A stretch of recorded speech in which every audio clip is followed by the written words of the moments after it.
저기 17호에서 책 와서 가져가세요. 17호에서 봤던 거 맥스웰 방정식 관련된 지문이 있었는데 제가 그거를 계속 미루다가 오늘 해야 될 것 같아요. 그래서 오늘 EBS랑 같이 있는 프린트는 전부 다 나와드릴 테니까 이 안에 같이 넣어놔서 그렇거든요. 수능 특강 가져오신 분도 그냥 받으시면 되겠습니다. 아이고, 하나씩 줘야겠네.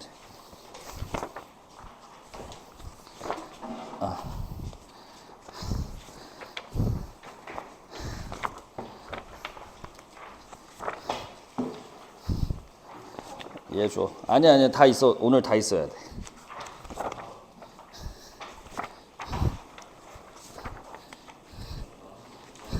답지 크니까 좋지 않습니까? 책 안 받으시면 와서 가져가세요. 너 안 줬냐? 안 해주셔도 됩니다. 너 왜 자꾸 까먹냐?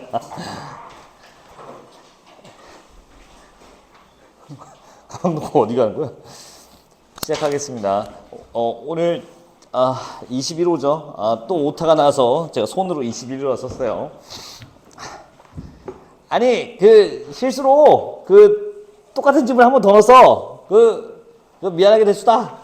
근데 다행이야. 마침 오늘 한 집은 또 어차피 더 해야 돼서 네 상관없을 것 같고, 그리고 어제 물어보니까 기억을 아무도 못 하더라고. 그래서 오늘 목차부터 볼까요?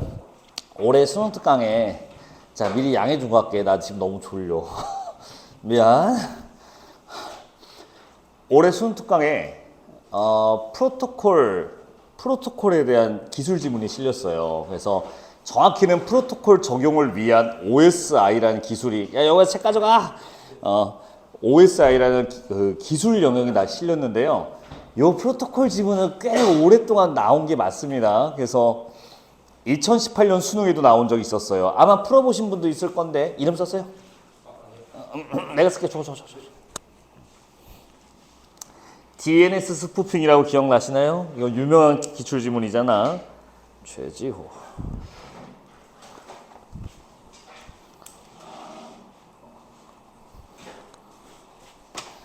DNS 스푸핑이라는 지문이 있는데 거기서도 프로토콜이고요. 그래서 오늘은 프로토콜과 관련된 지문들을 많이 볼 겁니다. 저랑 같이 2011년에 나왔던 4평, 되게 오래됐다. 12년 전에 나왔던 4평 프로토콜 관련된 OSI 기술 그냥 대놓고 나온 적이 있어갖고 그거 한번 저랑 같이 해볼 거고요. 수능 특강에 있는 오래 실린 프로토콜 지문도 한번 볼 거고요. 그리고 오늘 심화독해는 방금 말씀드린 DNS 스푸핑을 활용한 프로토콜 지문, 그게 오늘 심화독해에 준비되어 있습니다. 오늘 기술 지문 프로토콜이 뭔지 잘 보고 가면 되겠습니다. 그거 할 거고요. 두 번째 지문에는 이제 2012년인가? 2012년이구나. 2012년 리트 실어놨는데요. 이거 한번 했었던 거래. 근데 내 기억에 그때 내신 기간이라서 거의 안 와갖고 별로 들었던 사람이 없어서 그래서 갖고 온 건 아닌데 내가 착각해서 한 번 더 갖고 왔어요. 이따가 하신 분도 있으니까 요거는 뭐 푸는 것보다는 같이 좀 보는 시간 갖도록 할게요. 그렇게 하고 아까도 말씀드렸지만 우리 17호에서 4주 전에 했어야 되는데 못했던 지문 내용이 하나 있습니다. 맥스웰 방정식이랑 관련된 건데 그 지문 MDT에 나왔던 걸 풀고 올해 수능 특강에 실린 맥스웰 방정식과 페로월드의 그 이론까지 같이 보도록 하겠습니다. 그래서 오늘 볼 게 좀 많으니까 차근차근 자기 지식으로 만들어 보자고요. 황씨 그 책 가져가. 맨 첫 지문부터 가볼까요? 4쪽입니다. 칠판 조금만 보고 갈게요. 참, 그 실수로 그 첫 번째 지문 글씨 포인트가 한 포인트 더 높게 들어가서 좀 커요. 글씨가 양해 바랍니다.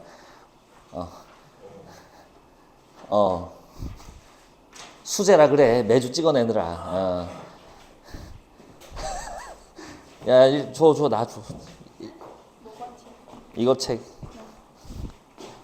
이현재 씨 책 가져갔어요? 책 내시고. 저번 주 안 가져갔지, 책?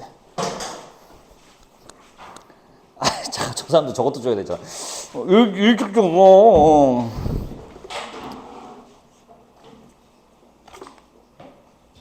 잠깐만.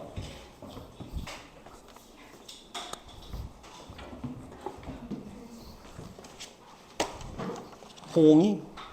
내 책을 안 갖고 왔네. 아, 그냥 할게요. 여기 보세요. 지문 보세요.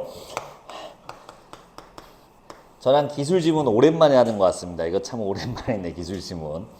거의 현대생활하고 있었죠. 기술 지문은 옛날에야 이제 기술 지문이다, 뭐 과학 지문이다 따로 나눴지만 지금은 과학 기술 그냥 같이 묶어서 하죠. 지금 묶인 원리들이 뭔지 아시겠어요? 인문 예술이 묶인 이유는요, 이 친구들이 구체 추상, 감각에 대한 여부 확인과 그리고 정답이 없기 때문에 인문 예술은 의견, 각각 학자들의 입장을 제시해서 비교하는 거. 그래서 인문 예술이 출제 원리가 똑같아져서 묶어버린 거예요. 과학 기술도 마찬가지입니다. 출제 원리가 과학이나 기술이나 같은데 다만 과학에서는 잘 나오지만 기술에서 나오지 않는, 거의 안 나오는 게 뭐냐면 관계예요. 관계. 노랑이 좋겠군.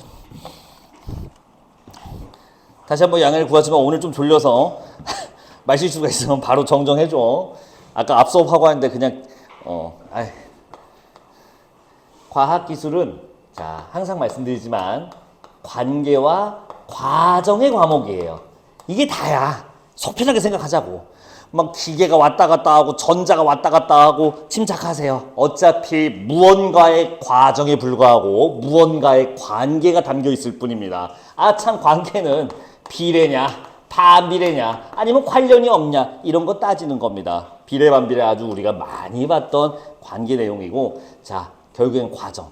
근데 이 기술 지문은 과학과 다르게 이 과정에 좀 특화되어 있는 지문이랑 보시면 되고 그리고 지금 저랑 같이 풀 요 문제는 그냥 과정의 뇌절한 지문이라 보시면 되겠습니다. 과정 자체 덩어리로 그냥 되어 있어 버려요. 우리 과정 나왔을 때 어떻게 하면 수월히 푸는지 조금만 가이드를 드리면요. 여러분들이 어려워하는 과정 지문은 보통 이렇게 되어 있어요. 어떤 과정이 일어나기 위해 이런 순서가 일어나는데 이거는 우리가 읽죠. 우리가 짬밥이 있지. 문제는 여기에요. 다른 게 나와요. 뭐 이렇게 나와요. 그렇구나. 여기서 머무리하면 그래도 우리가 풀만해요. 그 다음에 또 이짓거리 하고 있어요. 이쯤 읽었을 때 여기는 이제 아득히 기억이 안 나요. 자, 그럼 이렇게 우리가 과정들이 많을 때 어떻게 효율적으로 처리할 수 있는가 이거에 대한 고민인 건데 제일 쉬운 거 그리고 제일 많이 나오는 파트가 어디냐면 여기에요. 여기. 최초 과정을 꼭 기억하시기 바라겠습니다. 무슨 과정이 시작했을 때 최초 과정을 잡는 이유 일단 문제에서 제일 많이 나올 뿐더러 두 번째로 과정끼리 분류를 할 수 있는 기준이기 때문에 그래요. 아 이거 기억으로 시작하는 A로 시작하는 과정 기억으로 시작하는 과정 과정끼리 분류를 해줘야 됩니다. 최근에 나오는 과정 문제는요. 이걸 아무리 길게 늘려봤자 별 의미가 없고요. 찾아오면 되니까. 네, 과정을 여러 가지 종류의 과정을 주는 게 요즘 지문의 특징이에요. 특히 기술 지문이 이게 두드러집니다. 어떤 기계가 나오면 부품별로 하는 과정, 작동 과정이 다르잖아요. 이걸 구분할 수 있는 게 필요하다는 거지요. 그래서 과정 구분하는 거 해주면 되고 지금 보실 지문은 아까 말했잖아. 과정에 그냥 뇌절한 지문이라고. 어디까지 과정이 되냐면 뭐로 써야 되나?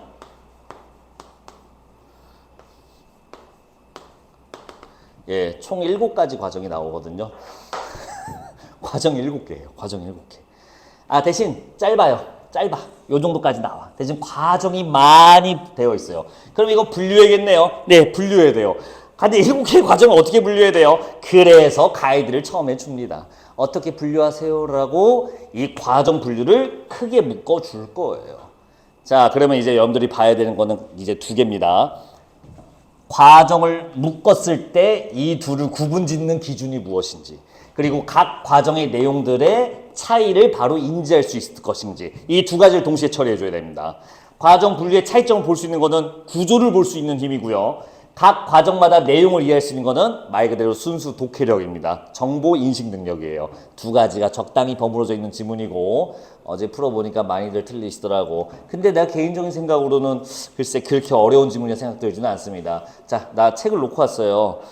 시작하자마자 졸리다고 하더니만 이딴 짓을 하고 있네.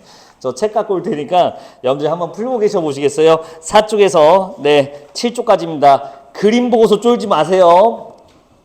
미리 보고 쫄지 마. 아무것도 아니야. 할 수 있어. 자, 읽어보세요. 과정 분류.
아, 줬나? 아이고, 미안하다, 야. 자네도 줘. 자, 졸리다고 했어요.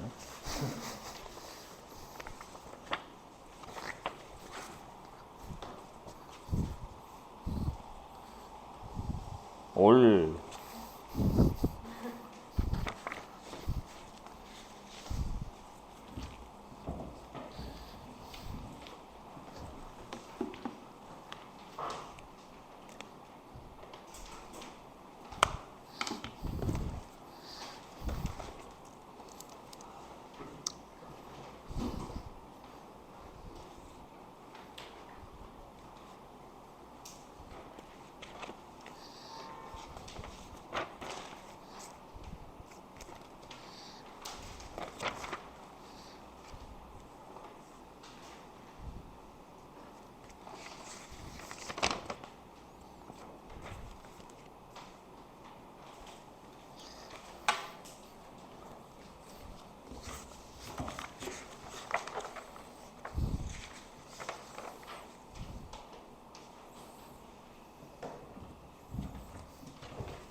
됐을까요?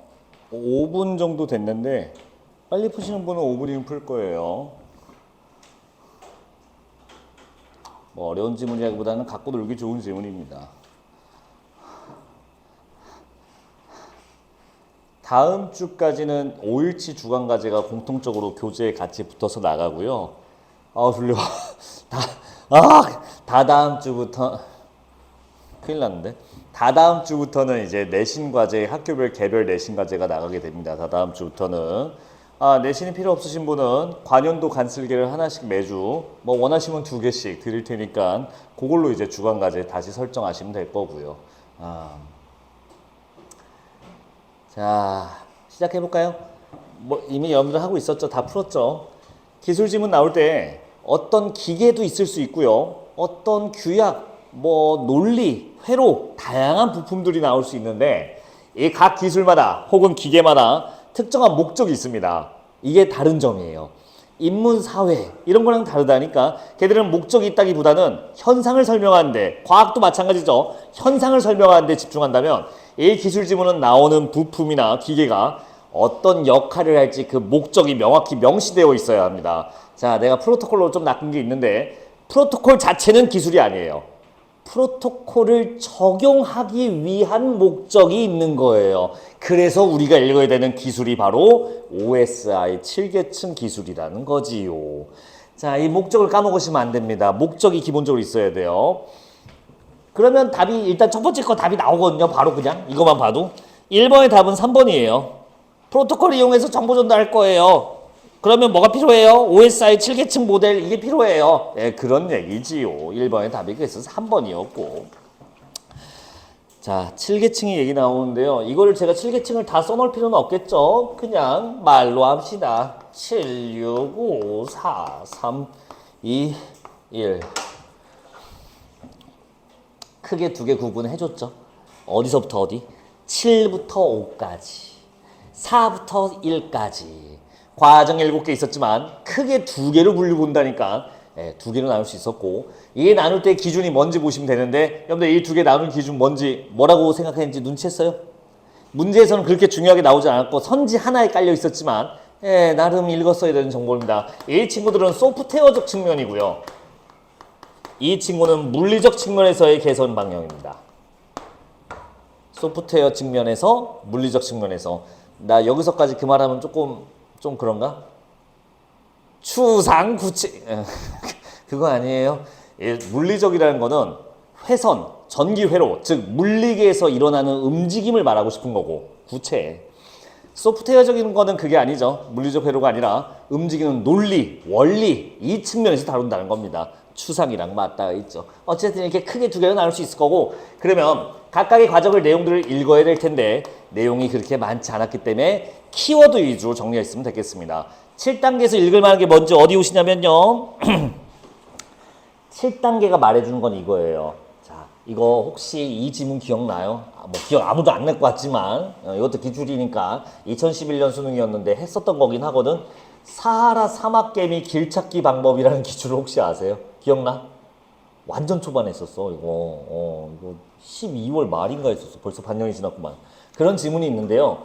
거기는 동물들이 길을 어떻게 찾는지 방법을 3가지로 해서 알려줘요. 장소 기억, 재정의, 마지막은 뭔지 기억 안 나네요. 어쨌든 뭐 3가지 있었는데 그거 설명이 어떻게 되냐면 여러분들도 아마 익숙한 패턴일 거예요. 개념 원리를 먼저 설명해줘요. 뭐 예를 들어서 재정의 길찾기 방법 개념을 설명해줘. 그럼 뭐라고 써있냐면 기하학적 방법에 따라 길을 찾아가는 방법이다. 기하학적 방법에 따라 길을 찾아간다. 개념, 원리 먼저 나와요. 문제 풀 때 생각보다 쓸모가 없습니다. 기하학적 방법으로 길을 찾아가요. 이거 뭐 어떻게 해요? 이해가 안 돼요. 이해하려면 이 추상적인 개념 원리를 구체, 감각할 수 있는 정보로 오늘 구체 추상으로 시작해 기술인데 개념 이거를 구체로 만든 거를 찾아줘야 되는데 보통 뭘로 나타나냐? 이 예시로 많이 나와요. 여러분들이 예시를 중요시 봐야 된다는 건 모두 다 알고 있을 테고 예시가 왜 중요한가 하면 직접적으로 써먹을 수 있는 정보이기 때문에 그렇습니다.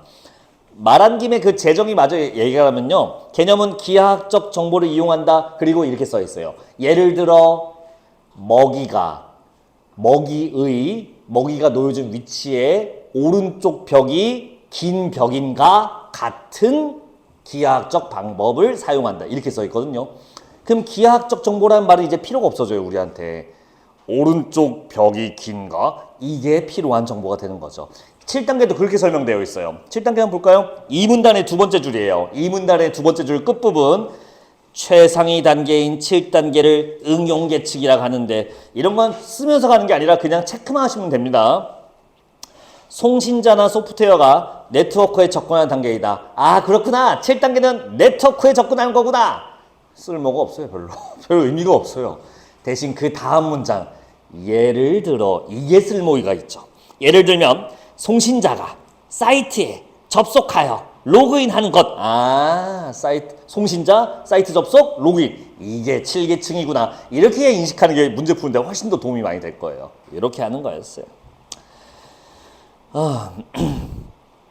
6단계는 두 가지를 하는데 여러분들이 아마 체크하셨을 겁니다. 그래서 호환 가능하게 표준 형식으로 변환하는 게 하나고요. 역할이 두 개 있네요. 수신 과정에서 송신 과정에서 정보를 수신 과정에서 압축을 풀기. 예, 하고 풀기도 여기 6단계에서 이루어지네요. 5단계는 키워드가 뭘로 보이세요? 검사점 추가, 오류 시 재전송. 이게 5단계가 할 일이었습니다. 키워드 위주로 정리하면 되겠네요. 단순해서. 자, 4단계, 1단계는 이제 저거였는데 됐고요. 여러분들 마지막 문단 와보세요. 마지막 문단에서 이 지문이 프로토콜을 위한 기술이라는 거를 다시 한번 상기시켜 주는데 마지막 문단 잘 봐봐요. 아마 마지막 문제 틀리신 분들은 여기를 제대로 안 읽어서 그런 거야. 이러한 정보의 송수신 과정에서 케이블로 연결되어 있는 물리 계층을 제외하면 수신 N 계층은 여기 직접 연결되어 있지 않다. 아, 직접 연결되어 있지는 않대요. 케이블 연결된 거 빼고는 이 계층끼리는 연결되어 있는 건 아니래요. 하지만 정보를 정확히 전달하기 위해 송신수신 N 계층끼리는 해당 계층의 프로토콜을 중심으로 기능상 상호작용한대요. 기능상 상호작용에다 한번 미쳐볼래요? 기능상 상호작용한다. 직접 연결된 건 아닌데 기능상 상호작용한다. 자, 서로 연계된다라고 해도 괜찮을까요? 연계된다고 해도 괜찮은 말이에요. 어휘 싸움이야. 결국에 여기까지 와버리면. 조금만 더 읽을게요.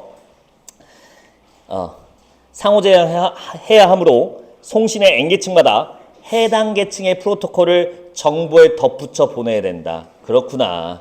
됐죠? 그래서 해당 계층의 프로토콜을 해당하는 계층의 프로토콜 정보에 붙여서 옆 계층에다 넘긴다라는 뜻이었어요. 자, 이제 문제 보러 갑시다. 1번의 답은 3번 아까는 말씀드렸고요. 그 1번 아래에 있는 보기 그림 보세요. 자, 그림, 그래프, 도표, 표 이런 거 나올 때마다 그림에 주목할 필요가 없다고 했었어요. 항상 뭐부터 보냐? 사이드에 있는 텍스트 먼저 처리하는 겁니다. 마침 맨 위에 텍스트가 있네요. 뭐라고 써있는지 보니까 송신자, 수신자라고 써있네요. 그리고 그 아래에 단계라고 되어 있네요. 됐어요. 우리가 배운 단계가 지금 보고 온 단계가 OSI의 7단계밖에 없어요. 그리고 각각 송신, 수신 측이 하는 일이 있었죠. 나 일부러 송신, 수신 구분 그거 안 했어. 그냥 짧아갖고. 그러면 OSI 단계별로 송신, 수신이 하고 있는 일이구나 라고 생각하면 되고요. 그리고 나서도 그림을 보지 말고 다음 텍스트를 읽어가면 되는데 맨 아래 음영 처리된 박스, 음영 처리된 HN이라는 박스가 있는데 거기 한번 읽어볼까요? HN 부분은 N단계에서 새롭게 추가된 프로토콜이구나. 저 음영 처리된 박스가 프로토콜이었어요. 됐습니다.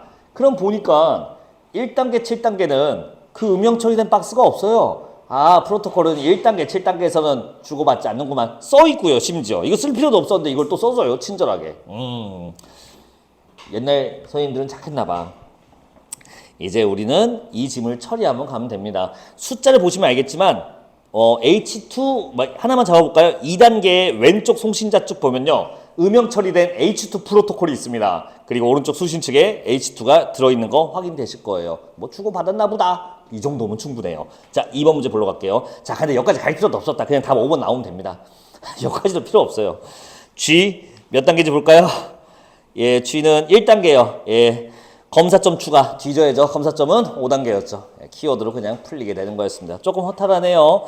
그래도 3번 문제가 정답률이 50%이기 때문에 갖고 온 건 있어요. 3번 문제들 여러분들 어제 친구분들이 뭐 많이 고르셨냐면 4번들 고르고 앉아 있었거든요.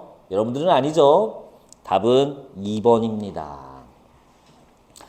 수신자의 인터넷 주소 C단계는 5단계인데요. 잠깐만 5단계는 검사점 추가하는 거였지 뭔 수신자의 뭘 인터넷 사이트 주소가 있어요. 말도 안 되죠. 그래서 너무 허탈했고요.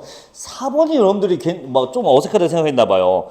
자, 2와 2'은 동일한 프로토콜로 연결이 아니야. 연결했다고 하는 건 괜찮지. 아까 기능상 상호작용이라 했잖아요. 그리고 해당 프로토콜을 해당 계층의 프로토콜로 정보에 붙여서 보낸다고 했으니까 이 정도면 연계라고 해도 되죠. 직접 연결이 아니야. 연계니까 이거는 맞는 얘기입니다. 4번 안 골랐으면 아주 잘하셨습니다. 2번 골라줘야 됩니다.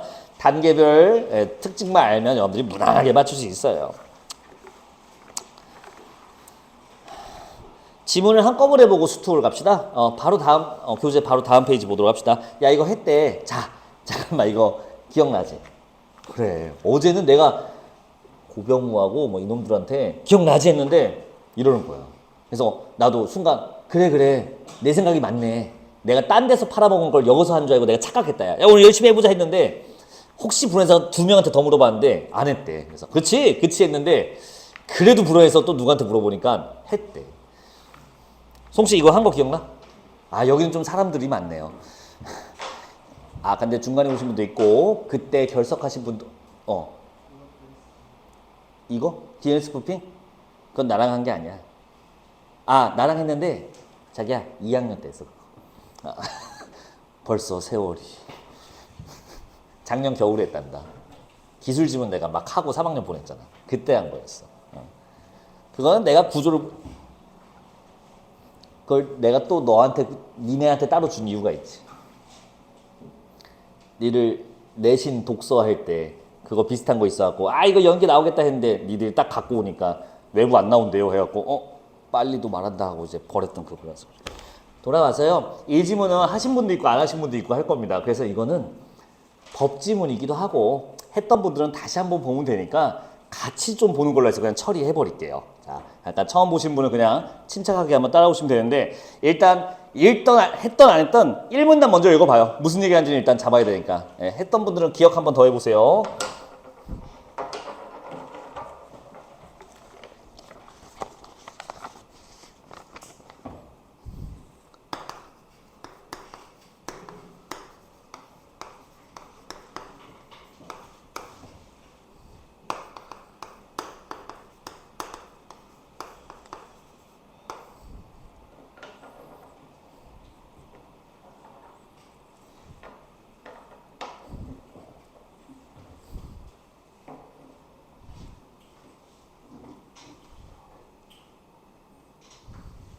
됐을까요? 우리가 읽어야 되는 게 뭘까요? 첫 문장에서 그냥 오픈해버리죠. 제1공화국의 헌법위원회의 성격을 이해하기 위해 이렇게 시작합니다. 이 지문의 미션을 읽어야 될 우리가 미션은 이거예요. 이거 이해하는 거예요. 이게 뭔데요? 라고 하면 공부하신 분은 알겠지만 헌법재판소의 전신입니다. 이게 헌법재판소 옛날 버전이에요. 부헌법재판소. 근데 얘가 특정한 성격을 띠는데 그걸 이해하기 위해서는 다양한 요인, 갈등, 타협 이런 걸 봐야 된대요. 그러니까 이 안에 담겨있는 갈등과 타협이 뭐였는지를 우리가 확인하러 갈 거예요. 자, 근데 그러고 뭐라고 말하냐면 여러분들 제1공화국은 광복 이후에 해방 이후에 재헌국회 이후에 설립된 그때 만들어진 겁니다. 그러니까 광복 직후라 보시면 돼요. 제1공화국 스타트 광복 이후야. 자, 세 번째 줄 봐봐요. 1문단 세 번째 줄. 시간을 잘 봐봐. 걸었는데, 잠깐만. 이거부터 봐야지. 두 번째 줄 중간. 두 번째 줄 중간. 1문단, 두 번째 줄 중간. 위헌법률 심사제도. 이거예요. 위헌 법률 심사 제도. 자, 우리 짬밥에 이 정도는 읽을 수 있지. 나 어제 막 하다가 물음표가 너무 많이 떠갖고 핑이 너무 많이 찍혀갖고 내가 한 번만 혹시나 해서 여러분들 무시하는 건 아니야. 어제 애들 영상 보고 있지 않지? 어제 애들이 빠가했던 건데 내가 혹시나 해서 내가 말한다. 그 삼권 분립할 때 삼권 분립이 뭔지 아시죠? 여러분들 무시하는 건 아니야. 다시 한 번 말하지만 입법, 행정, 사법, 대표 기구 하나씩 말해볼까요, 어린이 여러분? 국회는 우리나라 버전인데 정식 명칭은 의회라고 해도 되지. 같은 말인 거 알지? 대통령이 수반되는 데인지 알지? 여기가 정치적 활동을 하는 데인 거 알지?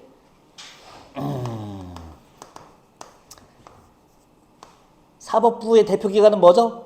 어린이 여러분 잘했어요. 이런 유치원 지식을 참 까먹지 마시고. 어제 핑 되게 곤란했어요. 상권분립이 뭔지 알죠? 상식적으로 서로 힘의 균형을 이뤄서 침범하면 안 된다는 거지. 상권분립. 누가 또 그러더라고. 이거 로스쿨 입학시험이니까 이런 거는 설명 안 한 거 아니에요? 웃기고 있네. 이걸 유치원 초등학교 때 배우지 뭘 리트라서 설명하는데 뒤져야 돼. 박씨 너 죽었어. 그래서 자, 위헌 헌법에 위반하다. 법률, 위헌 법률, 헌법에 위반된 법률. 아참, 여러분들 법률은 법하고 뭐가 다를까요? 너무 다르지. 그러면 법 중에 하나가 법률이거든. 헌법과 법률은 다른 법이지. 법률은 다른 법과 차별되는 점이 딱 하나인데 뭘까요? 힌트, 어디서 만들어진 법이게요? 어제 이 픽이 처음부터 찍혀갖고 내가 당황했어요. 다 알잖아. 왜 그래? 입법부 국회를 통해 나온 법을 법률이라고 합니다. 다 알고 있을 거예요. 우리 한국인들인데. 아니야, 내가 어줍잖은 대학교에서 조금 배웠다고 잘난 척하는 거야. 모를 수도 있어. 근데 야, 여기서 나오는 건 뭐라고 해? 법. 이거는 재작년 기출이잖아. 행정입법. 여기서 령 이런 게 나와요. 대통령령 들어봤지? 장관령 명령할 때 령자예요. 그리고 이 안에 자치단체까지 가면 조례 이런 것들도 나옵니다. 가볍게 그냥 나중에 나오면 또 보자고요. 이미 다 많이 팔렸어요. 이거 최근에 나왔기 때문에 또 나오긴 힘들 거예요. 자, 사법부는 딱히 입법기관이 아니기 때문에 법을 만든다 보기는 힘들고요. 다만 법률 심사라든지 심사를 담당하기 때문에 여기는 법을 만든다고 보기 힘듭니다. 생긴 대로 여기가 법을 만드는 기관이죠. 다시 한번 말할게요. 법률은 다시 한번 말하지만 입법기관, 즉 국회, 즉 의회에서 만든 법입니다. 상임위원회를 통과하고 거기서 가결돼서 최종 투표로서 법에 들어간 것들을 우리가 법률이라고 해요. 이거를 행정처가 받아서 시행하는 거고요. 교재 가져갔어요. 잠깐 하나 더 가져가. 그러면 계속 이거 가져가. 그러면 계속 볼게요. 위헌 법률 심사. 자, 법률이 헌법에 위배됐는지 심사하는 제도. 네. 법률도 헌법에 위배되면 폐기되던가 수정되어야겠죠. 이 심사 제도의 도입이 본격적으로 거론되기 시작한 것은 해방 후, 이때요.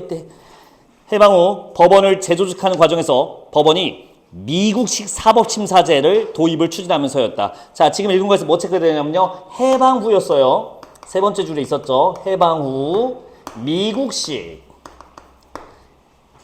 다 읽었죠? 이 문단 같이 들어가 봅시다.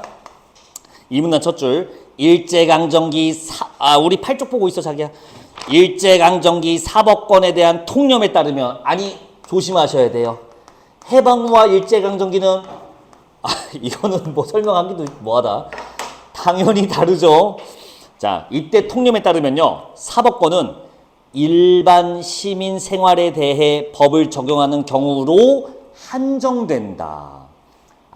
일제강점기 때는 사법기관이 뭐 해야 되냐면 시민을 대상해야 된다. 시민. 뭔 얘기 하려는지 알겠어요? 일제강점기 때는 위헌 법률 심사를 사법부에서 하면 안 된다라는 통념이 있었대요. 얘들은 시민만 해야 되니까 그 얘기였어요. 좀만 더 읽어볼게요. 즉 민사, 형사, 재판만을 사법관의 범위를 본 것이다. 상권 분립도 입법과 관련된 상황은 입법부가, 행정과 관련된 상황은 행정부가, 사법부는 여기에 간섭하지 않는 거라 이해했다. 따라서 법률이 헌법에 위배되는지 여부, 위헌 법률 심사, 그 여부에 대한 판단도 여기다 체크. 의회의 자율에 맡기는 것. 아하, 일제강점기 통념에 따르면 의회 자율, 의회가 심사한다.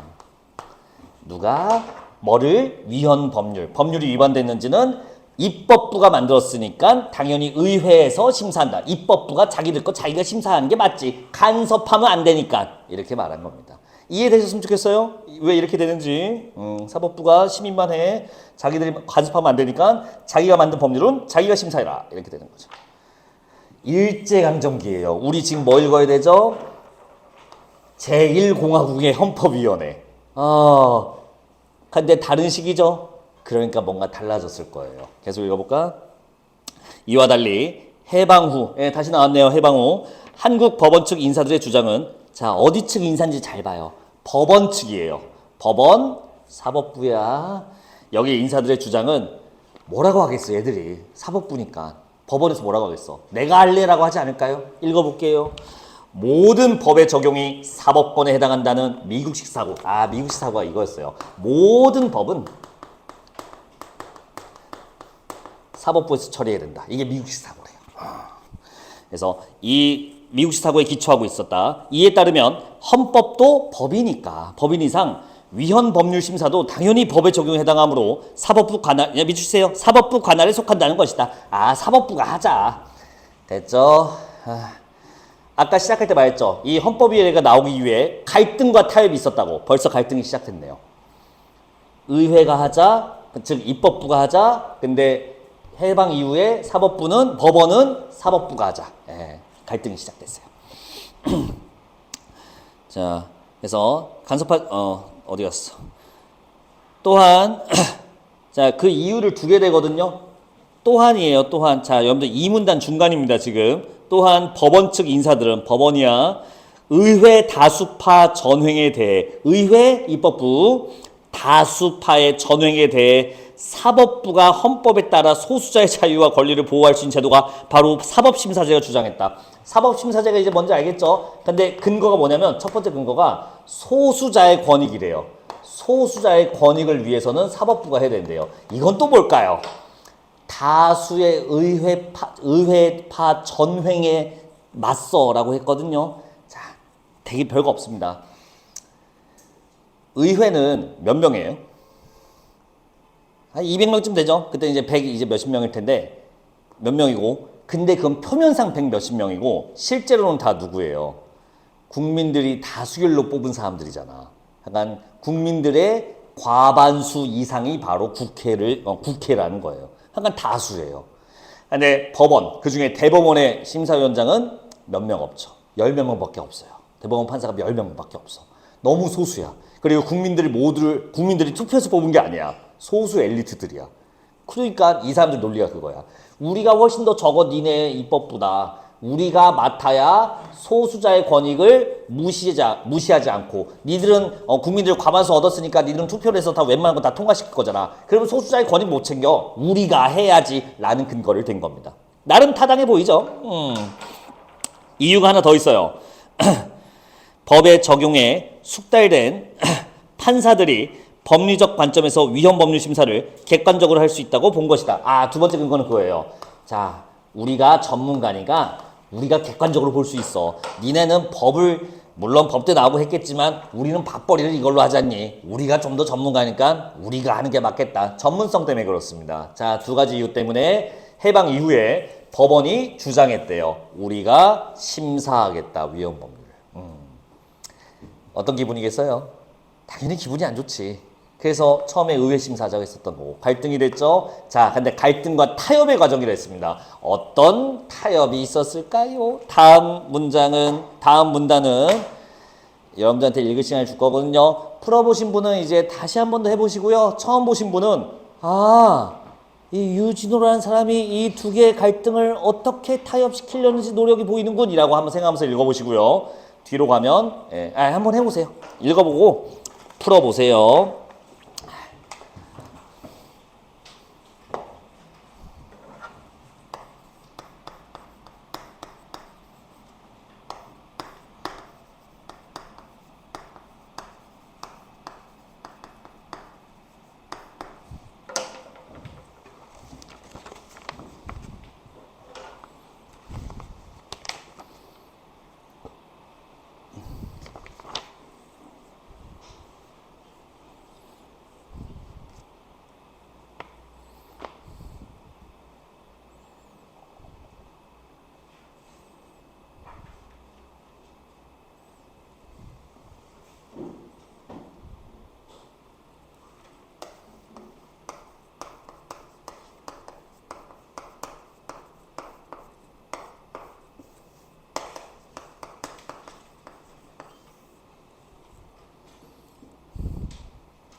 답을 기억하셨나요? 그냥 푼 거죠? 훌륭합니다.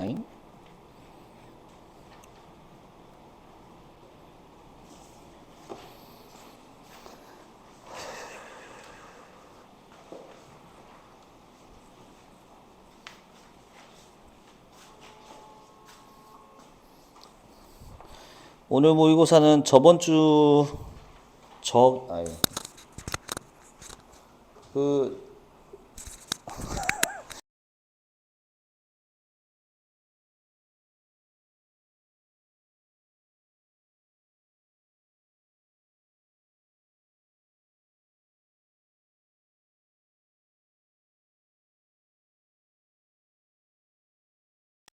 봤습니까?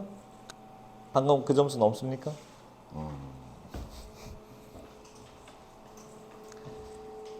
수능 특강이 많이 반영되어 있는 사설이에요. 지금 5월부터 나오는 지문들이. 그래서 여러분들이 수특 연계 지식들을 좀 활용할 수 있는 문제들이 좀 있을 겁니다. 그래서 그런 거 연습 삼아서 또 봐도 괜찮아요.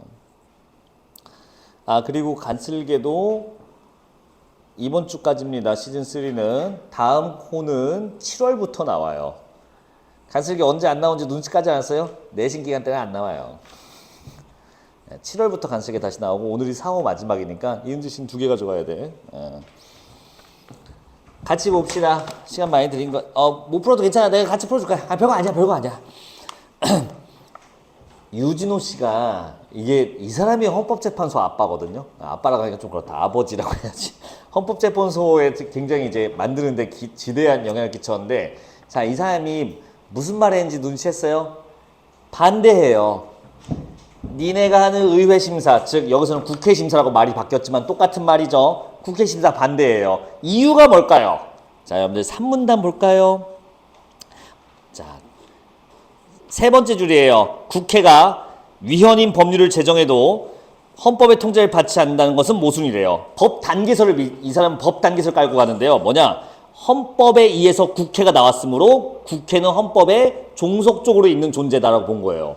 그러니까 이 헌법에서 나온 국회가 헌법을 어긋나는 법을 만들고 심사하고 하는 거는 논리적으로 설정이 불가능하다, 오류다라고 해서 국회 심사하는 걸 반대했대요. 의회가 심사하면 안 돼라고 한 거고요.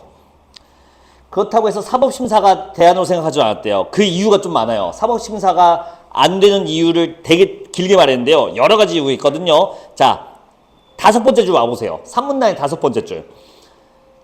일반 법령의 작용과 달리 여기다 체크. 정치적 성격이 강하기 때문에. 아, 정치적이어서. 헌법을 심사하는 거는, 위헌 법률을 심사하는 거는 정치적인 거야. 그리고 그래서 이제 안 된다는 거고, 또 아래 보시면요, 시급한 당시 현실과 맞지 않는다.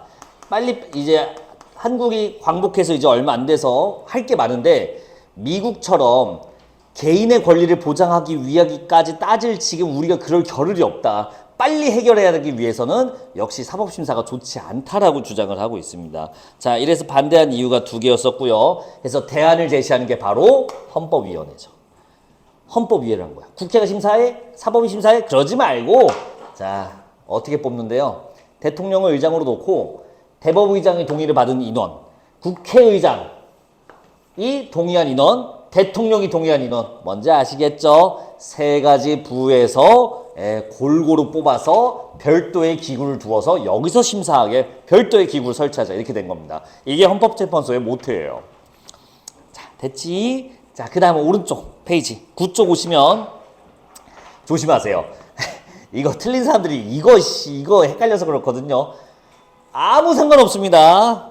다른 거예요. 2번째 줄 볼게요. 두 구상 중 위헌법률심사 담론 초기에 주도적 위치에 있었던 것은 사법심사제였대요. 2개가 뭔지 알죠? 사법심사냐 헌법위원회냐 둘 중에 싸우고 있었는데 사법심사제가 지금 6월에 있었대요. 근데 재헌국회가 구성한 헌법기초위원회, 자, 재헌국회가 만든 거래요. 구성할 때요. 여기에서 심의 기준을 채택한 헌법안 역시, 자, 누구 측 인사들의 강력한 요청? 법원 측 인사들의 강력한 요청. 예, 그래서 여기서도 이거를 지지하고 있었대요. 됐을까요? 지지란 말은 좀 그렇고요. 여기 용어로 쓸게요. 심의 기준안으로 채택했대요. 헌법기초위원회라는 데가 있는데 사법심사를 심의 기준안으로 제시했대요. 그렇구나. 아, 사법심사 주장한 애들. 자, 근데 막상 심의에 들어가자 바로 헌법위원회 얘기가 나왔대요. 바로 부활됐대요. 왜 그런지 볼까요? 5번째, 자, 마지막 문단 4번째 줄 볼게요. 끝부분. 마지막 문단 4번째 줄 끝부분. 국회의원들로서는, 네, 국회의원들, 이제 나올 때가 됐죠. 자신들의 제정한 법률을 법원이 무효할 수 있는 사실이 탐탁지 않은 거예요. 아, 마음에 안 드는 거야. 아니, 우리가 만든 건데 니들이 왜 간섭하니? 계속 갈게요. 다만 헌법위원회 구성과 관련해서는 유진호의 원래 구성에 중요한 수정을 했대요. 자, 기존 의견에다가 수정했대요. 근데 기존에 이거밖에 안 하려고 해서 수정이라고 보기 뭐하고 뭔가 추가된 정보를 넣어줬다고 보는 게 좋을 겁니다. 가볼게요. 법원 측 견해를 일부 고려하면서 동시에 입법부, 사법부 어느 쪽이 우월하다는 시비가 나지 않도록 양 기관에서 동등한 인원 참여. 자, 동등 인원 참여. 그 다음 2번째. 그리고 의결 정족수 규정. 우리 의경 정족수 정도는 알고 있어야 되는 어휘거든요. 안건 의사를 결정하기 위한 정해진 만족하는 숫자. 이 법안 안건이 통과하기 위해, 결정되기 위해 만족해야 되는 정해진 숫자. 그게 의결 정족수입니다.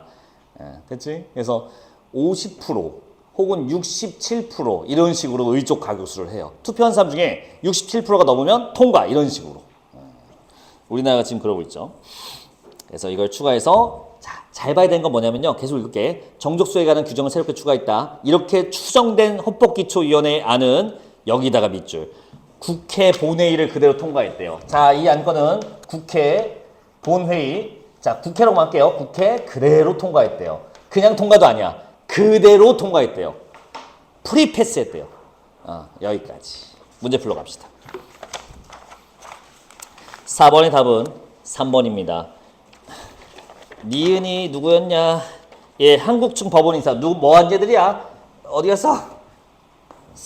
해방 후에 이거 사법심사제 주장한 얘들이죠. 이게 니은이었네요. 디귿은 유진호였습니다.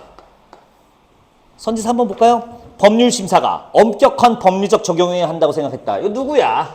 얘들 생각이었어요. 해방 후에 미국식 사법부의 생각이었어요. 이거 말한 거야. 전문가가 객관적으로 해야지. 법은 이렇게 한 건데 유진호 씨는 뭐라고 했죠? 아닌데 법은 정치적인 건데 그래서 니들이 하면 안 되는데 이 두 개가 상대되는 말이었어요. 반대되는 이유가 이거였어요. 객관적이다? 아니야. 객관적으로 하는 게 아니야. 그거 되게 정치적이야. 정치적이라는 게 뭔지는 아시죠? 객관적인 데이터가 아니라 사람의 마음이나 각자의 이득을 위해 조정하는 단계들을 정치라고 하잖아요. 그러니까 정해진 수치화가 아니라는 뜻이에요. 그래서 3번, 달랐어요. 입장이 그 부분에 대해서. 5번 문제 가보겠습니다. 1번 재헌헌법 80조 중 자, 이거 놓치면 안 돼. 헌법위원회 관련 규정이야. 헌법위원회예요. 헌법위원회. 가볼게요. 첫 번째, 법률이 헌법에 위반되는 여부가 재판의 전제가 될 때는 법원이 헌법위원회에 제청하여 그 결정에 의해 재판한다. 자, 이거 뭐예요? 헌법위원회에서 심사하세요. 위헌법률 심사 헌법위원회에서 하세요라고 해서 통과된 거야 지금. 일단 안건이 올라온 거야. 근데 가보세요. 뭐래요? 헌법기초위원회의 심의기준안.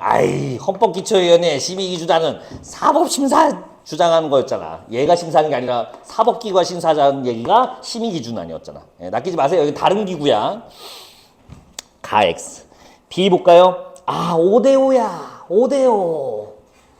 나 맞죠? 입법부 사법부 균형. 아까 수정된 첫 번째 동등인원 그거였네요. 그 다음 C 봅시다. 3분의 2 이상 찬성 정족수 의결 그거네요. 정족수 의결이 아니라 의결 정족수. 자, 잠깐만. 그러면 다가 왜 X야? 다. C는 방금 읽은 거 3분의 2 이상 찬성해야 돼요. 이 조건 정족수 의결수. 국회보다 법원의 입장을 더 반영했다? 아니요. 이거 어떻게 했대요? 국회 프리패스 통과했대요. 국회를 프리패스로 통과했대요. 그러면 누가 마음에 든 거야? 입법부 국회의회가 마음에 든 거잖아. 다가 말이 안 돼요. 국회보다 법원의 입장을 대변했다? 아니요. 국회가 아주 만족한 법안이라는 거죠. 약간 다가 X. 자, 마지막 T. 이건 마지막 안 읽었던 건데요. 늦게 이제 제청된 이유입니다. 답은 4번이 나오게 되겠네요.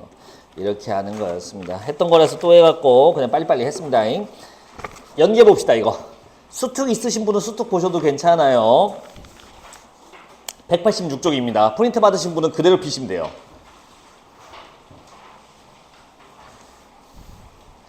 아까 갑자기 여기서 이거 야, 이거 봤으니까 미안. 저거 헌법 그거부터 보자. 이것도 봤던 거라서 가볍게 봐야 될 것 같아. 수특 157쪽 프린트로 받으신 분은 그냥 두 번째 장 오시면 됩니다. 프린트 두 번째 장. 자, 수특 157쪽 오시면 이거거든요. 자, 1문단만 읽으세요. 나머지는 빠르게 갈 거니까 1문단만 지금 읽어봐요.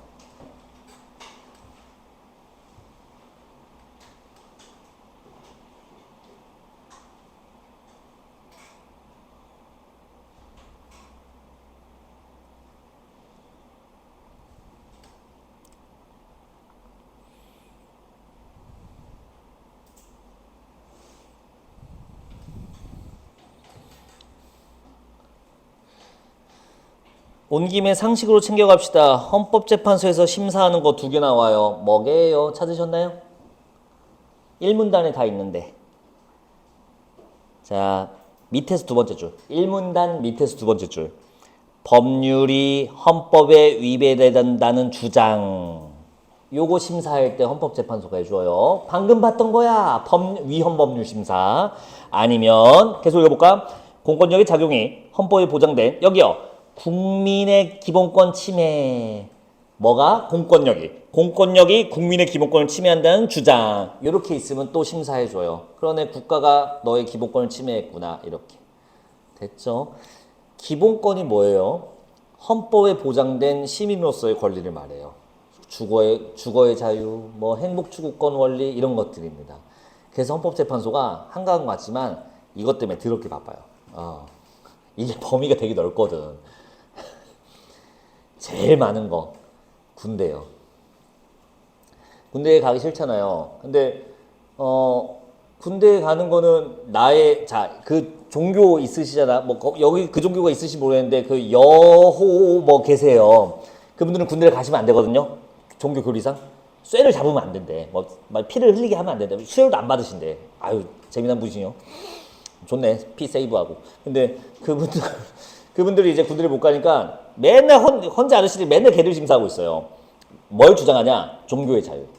그리고 행복 추구권, 주거의 자유, 여행의 자유 이런 거 싹 들고 가서 이제 가요. 그래서 내가 군대 안 가야겠다. 헌법에 보장된 내 권리를 지키기 위해. 자, 요즘에 근데 거의 이제 너무 많이 일어나는 일이라서 그냥 딱 고정된 값이 나와요. 3년 2개월인가 3년 3개월인가 그 정도 보통 형량 떨어진다고 하더라고요. 그래서 아니다. 국방의 의무는 지켜야 되니까 의무를 위반했으니까 처벌받는다 해서 3년 6개월 정도 깜빵 갑니다. 그럼 군대는요? 예, 그 형을 1년 6개월 아니 8개월인가? 맨날 바뀌어갖고 법도. 그 특정 개월수 이상 그 형을 살게 되면 그 감옥에 있으면 군대가 면제됩니다. 그래서 그렇게 되는 거지. 3년 6개월 복역으로 군대 이제 떼어버리는 거죠. 군대 가는 게 낫죠. 네, 그분들은 이제 자기만의 종교 신념이 있으니까. 자, 어찌됐든 기본권 침해한다고 했을 때 와요. 자, 하나 더. 이거 말고 하는 일 하나 더 있는데. 여기는 없지만 그 감사를 할 수 없는 공적 자리인 사람을 심사하는 역할도 겸해요. 이 헌법재판소가. 감사? 땡큐 말고 감시 감사하는 거. 잘하는지 못하는지 검사하는 거. 오늘 어휘가 안 나온다. 누구를 못할까요? 자, 일단 국회의원 위에 누군가 있나요? 우리나라에? 없어요. 국회의원은 국민의 대표이기 때문에 입법부의 짱이고 수장이고 그 위에 더 없습니다. 대통령은요, 삼권분리 때문에 간섭하면 안 돼요. 그러니까 국회의원이 잘하는지 못했는지 심사하고 감사할 기구를 만들 수가 없어요. 구조상. 그러니까 이걸 누가 해줘요? 헌법재판소가. 그래서 국회의원 파면권을 갖고 있습니다. 이쯤 되면 눈치챘죠? 그리고 여러분들이 모두 다 원래 아무도 몰랐는데 이런 기능이 있는지 아무도 몰랐는데 이제 다 알고 있는 대통령 파면권도 갖고 있어요. 대통령도 감사팀을 만들 수가 없거든요. 그러니까 헌법재판소가 겸사겸사 해줍니다. 그래서 헌법재판소가 하는 일이 이건데, 자, 이 지문은 뭐냐? 그럼 헌법재판소가 하는 일이 세 일 중에 아까 지금 봤던 거는 저 헌법위원회, 저게 헌법재판소야. 저게 구성되기 위해 세 집단, 정확히는 거의 이 두 집단이지. 두 집단의 이제 타협 갈등을 봤다면 이번에는 이렇게 만들어진 헌법위원회, 헌법재판소가 실제로 행하는 행위가 어디 쪽의 행위에 가깝냐라고 보는 거예요. 헌법재판소가 하는 행위가 위헌법률 심사 같은 거, 파면 이런 것들을 행사하는 게 어디에 가까운 행위냐라는 걸 보는 겁니다. 시간이 좀 흘렀기 때문에. 자, 그럼 뭐냐? 기억, 이제 밑줄만 볼 거야. 기억 밑줄 와봐요. 이 문제는 기억 밑줄. 쉬는 시간 빨리 줄게. 참아봐. 기억. 사법작용설은, 야, 이름이 스포다. 사실상 사법의 역할이다. 근데 이게 우리 상식에 좀 맞아요. 조금만 읽을게요. 기억 밑줄. 사법작용설은 헌법재판을 사법기관의 가장 일반적인 기능인 법을 해석하고 적용하는 과정을 본다. 됐어요. 이렇게 읽으면 돼요. 헌법재판소 사법기구랑 법 잘 따를 거 없네. 이렇게 보는 거고. 쭉 내려서 니은 갈게요. 입법작용설이 있어요. 7개. 입법작용설은 헌법재판의 본질을 입법작용으로 이해한대요. 이거 조금만 더 읽을게. 이 이론은 법률의 효력을 객관적으로 상실시키는 헌법재판소의 권한에 비중을 두고 헌법재판의 본질을 이해하려 한다. 위헌법률 심판이나 헌법소원 등 헌법재판에서의 헌법재판소의 결정은 법률 폐지, 개정, 입법을 강제하는 효과를 사실상 가져온다는 얘기예요. 아까 헌법재판소에서 이 법률 위헌입니다 하면 어떻게 돼요? 이 법을 폐기하고 새로운 그걸 이제 헌법에 위반되지 않는 새로운 법을 만들어 버리지. 그렇게 해야지. 국회의원이 법을 만들었어. 헌법재판소가 야 이거 뭐야 이거 위헌이야 다시 만들어. 그래서 예 해서 이제 폐기하고 다시 만든다고. 사실상 뭐 한 거야 헌법재판소가. 법을 만든 거와 다를 바가 없지. 새로운 법을. 그래서 입법작용설이라고 하는 거예요. 상식적입니다. 자 마지막 누구예요? 저기 어디 갔어? 어디였냐? 밑줄은 안 쳐져 있어요. 다음 문단, 사문단 첫 글자 보시면 정치작용설이 있습니다. 예, 이게 마지막 기능인데 읽어볼게요. 정치작용설은 헌법재판을 정치작용으로 보는 견해래요. 좀만 더 갈게. 칼 슈미트가 주장한 거고요. 이 칼 슈미트는 딴 데서도 나옵니다. 슈미트는 정치적 속성을 지니는 문제들을 소송을 통해 결정할 수 있는 형질의 것이 아니라고 봤대요. 정치적인 건 뭐냐라고 일단 정의를 해줬어. 소송으로 해결할 수 없는 문제 이런 거예요. 예를 들어서 쓰레기 매립장 어디다 설치할까요? 행정부가 결정해야 되거든요. 이거 소송에서 합니까? 소송 배틀 지는 데다가 설치 막 이런 게 아니라고. 정치가 그런 거다.